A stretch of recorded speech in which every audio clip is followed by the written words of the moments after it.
Hello and welcome. This is your handsome King Nerdy Bear back finally for a reaction. This is titled How Economics Ruined Halo Infinite by broadening its audience. This was posted by B. Dobbins, FTW. He also calls himself Batman. Also, I want to introduce my newest equipment to help my reactions to the future finally. I present to you a microphone called Talk Go. Was thinking about doing a unboxing for this, but I didn't feel like it. I'll just be honest. And if you want to see it in action, here it is. See how pretty this is. It even glows too. Oh man, it looks so beautiful. Looks so beautiful. Hopefully you can see all of that on my iPhone. Anyway, we get back into it now. We'll go ahead and react to B. Dobbins, FTW, on how economics have ruined Halo Infinite by broadening its audience. If you like this video, make sure you like, subscribe, share, ring the bell, and all that good stuff. Here we go. Real quick, I wanted to start with a shout out to all you American taxpayers out there. This video would not be possible without you. I recently got on Obamacare, got me an Adderall prescription, which has allowed me to start completing full sentences again. The doctor said they wouldn't prescribe me Adderall unless I got on antidepressants first, and I'm like, well, doc, don't threaten me with a good time. And then afterwards, I went to the local dispensary with one of those bro doctors in Ray-Bans sitting on a stool out front and figures out why you need your medical card for the pot. And long story short, because I got diagnosed ADHD and MDD, I got a medicinal pot card really easy.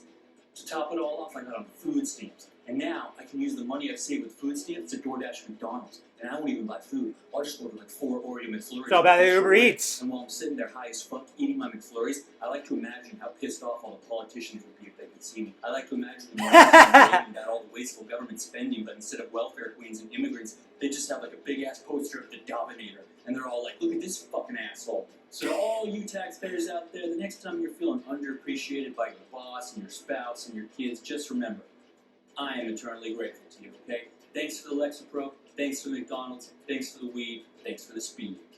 Each of these things is essential to my creative process, and I don't know what I would do without you guys. Now, what I would like to talk about today is Halo Infinite. This game fucking sucks. You know, I agree. I'll do the obligatory, it's not all bad, the devs tried their hardest, yada yada. But I'm just doing that because people get really mad at me when I put it on blast that the game they like sucks.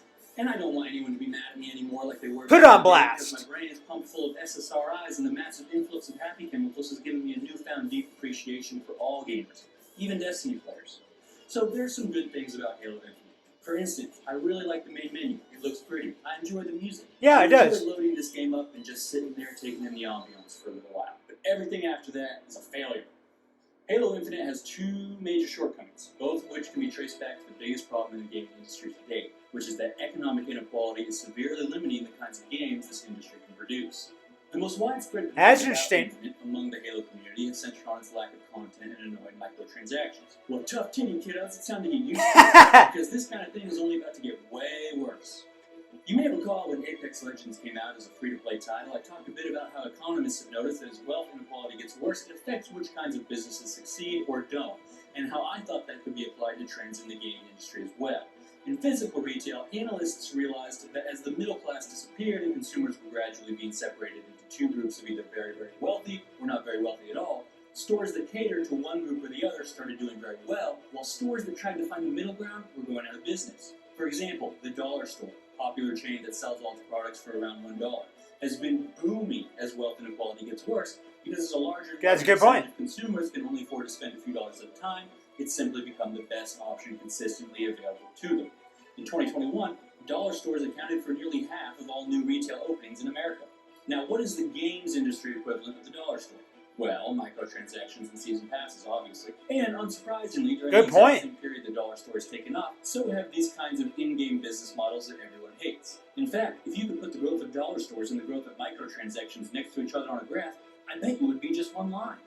Now, why does everyone hate these business models? Why are we not happy about everything being cheap as shit? Because it requires low-quality products.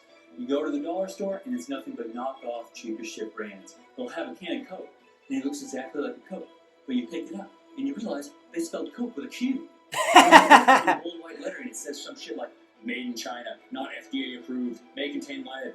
Well, it's the same Poison. game's business models these days. Just more nutrition. products. Halo 3 launched with a full campaign, co-op split screen, twice as many maps and playlists, Forge, Theater, etc. All this time goes by, and you assume future iterations of the product will have more and do better because of technological advancements, and they've had more time to master the product already.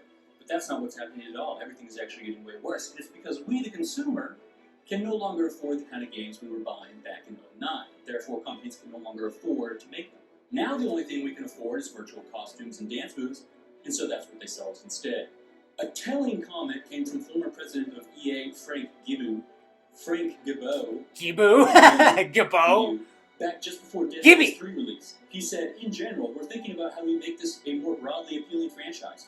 Because ultimately, you need to get to audience sizes of around 5 million to really I just walked on that grenade. Like Dead Space. Anything less than that, it becomes quite difficult financially given how expensive it is to make games and market them. Now, that comment stirred some controversy back in the day, and he kind of sort of walked it back. But it was a very illuminating look into the business side of things. Funny enough, 343 has been in hot water for saying something almost identical. 343's Bonnie Roth said she wanted Halo to appeal to a broader audience. Many frustrated fans, like the Ackman, raise a good question. Why does it need to broaden its audience? Wasn't it doing just fine the way it was? Didn't the first 3 Halos garner universal acclaim and explosive popularity? Good point. The difference is the economic context. Since the release of the first 3 games, we've been through 2 major recessions, both of which left the bottom 60% of Americans with way less money than they used to have.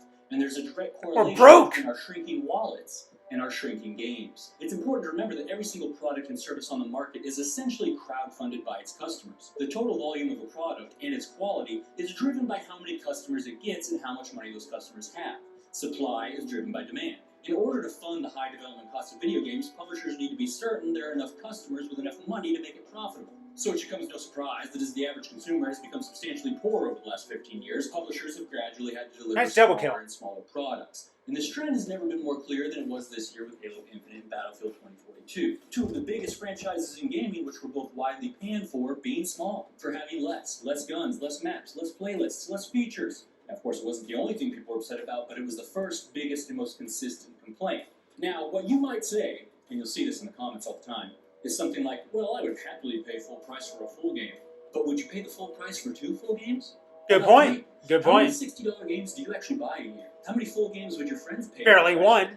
And which ones? When the bottom 60% it usually sucks anyway. 25% less money than they did when Halo 3 launched in 2007. How many less full games are we collectively going to buy? You might speculate, well, we'll buy 25%. Long-range shotgun, all right. Consumer studies show that when the consumer has less disposable income, spending on non-essential goods is cut entirely before they sacrifice any spending in other more essential areas of their lives. So when an economic class has 25% less money, they aren't going to cut spending on everything 25%. They're just going to cut spending on games completely so they can keep paying the bills. To quote the Journal of Consumer Research, faced with a reduced consumption budget in a recession, consumers cut expenditures disproportionately more in less essential categories, e.g. dining out, resulting in smaller shares for these categories and larger shares for the more essential, e.g. food at home. Because we're broke! The Kearney Institute, which puts it more bluntly, reducing the share of national income going to less wealthy households reduces overall consumer demand. So long as wealth inequality continues to get worse and the middle class remains broke, there's going to be significantly less consumer demand for video games, which means fewer games, way more generic games, and way more microtransactions. Because that's all the publisher can afford to make while still turning a profit on our broke asses. This is why he said it, broke asses. Microtransactions entirely at this point. It is a dollar store industry. And the problem isn't that the money's not there, but inequality has led to it being all pooled at the very top. This is why they call it the bifurcation of the economy. Bi as in 2, because on the other end of the economic spectrum, we are seeing the exact opposite effect, where the wealthiest percentile of the economy is seeing the quality of products tailored to their income level increase substantially. Case in point, super yachts. The super yacht business is booming. During the COVID recession, inequality skyrocketed. We added over 1,400 new buildings. The yacht could be considered another house for tax purposes. Saw their total wealth increase by 70%. Unsurprisingly, at the exact same time, we saw a huge spike in demand for products marketed to billionaires, and subsequently a corresponding increase in the overall size of products marketed to billionaires. Many outlets like CNBC and The Guardian looked into the super yacht industry's rapid growth and concluded that the boom in super yacht sales owed directly to the explosion of wealth in the upper economic class, and that the super yacht business was seeing record growth not just in how many yachts were being sold, but how large and high-tech those yachts were. The Guardian concluding, and I quote, "The The primary factor behind the increasing size of super yachts is the growing wealth of the super rich. So I only bring that up to re-emphasize that there's always a direct correlation between the amount of money a product's target audience has and how awesome that product can be. So as the economy is split into two lopsided halves, video games basically had to decide if they were going to go for the super yacht customers or the dollar store customers. The problem with the super yacht customers is that they are still just regular human beings. They face the same physical limitations that we all do. There's only so much food they can fit in their belly. They only have so many hours in a day. They can only be in one place at a time. Thus, there is a difference in the kind of products they provide demand for. They can provide demand for ridiculously high price items like a super yacht, but to provide the requisite amount of demand that video games need, they would have to buy like 10,000 copies of Halo each. But there's no reason for them to ever do that. They're only ever going to buy one copy of Halo the same as anyone else. If you have 1,000 customers with $1,000 each of disposable income, they're going to buy 1,000 copies of Halo. If you have one customer with $1 million, he is only going to buy one copy of Halo, even though it's the same amount of money. And that's how economic inequality reduces demand for certain kinds of products. So I suppose what Halo could have done is just gone all out and create the most ridiculously fantastic Halo game ever made and slap a $100 million price tag on it. Bring in Steven Spielberg and James Cameron to do the story and cutscenes, poach engineers from Google's moonshot department, and tell them to stop working on space elevators and time crystals and start making multiplayer maps instead. Build the campaign for 100,000 hours to complete, and the game comes with 1,000 maps, 10,000 guns, 500 game modes. It comes with a supercomputer to play it on and a special AI program that analyzes your gameplay and reconfigures the game's code in real time to be optimized to your preferences, and a shitload of those Happy Meal toys that everyone likes. Except this time they're made out of solid gold and comic book. Wet dream right there. Things written by Stephen King and free lifetime browser subscriptions. But the game would still suck because its playlist populations would be dead. There'd only ever be like a few dozen billionaire fail sons online. You'd play every match against basically the same group of dudes. And what always happens in that situation is that one dude, for whatever reason, is head and shoulders better than everyone else. So everyone eventually figures out whatever fucking team Tad is on is going to win. The nature of video games as a product means they were always going to end up on the dollar store end of things. It's a retail product, and retail is now a dollar store market. This is why free-to-play microtransactions have become the dominant sales model. This is why the biggest games last year were $15 fads like Among Us and Fall Guys. This is why GTA and Elder Scrolls stopped releasing new games and have just re-released their old games 10,000 times in a row. That's a good point. Just re-release what we already gave you with better graphics. First of all, this is why so many games' actual gameplay has become so dumbed down and generic in order to appeal to the widest range of dipshits possible. Wealth inequality is the root of all suck. Until it gets better, nothing else will. And remember, this isn't just video games. You're living in a dollar store world. So the next time you're writing out some long-winded rant on Reddit, consider that your time might be better spent calling your local congressman instead. I didn't vote for Bernie Sanders because I want to give everyone a fair shot or because I care about the starving children in Ireland and all this bullshit. I just play video games. But I would like my video games to launch with co-op and Forge, that's all. Please. Me too. This is Batman, signing out.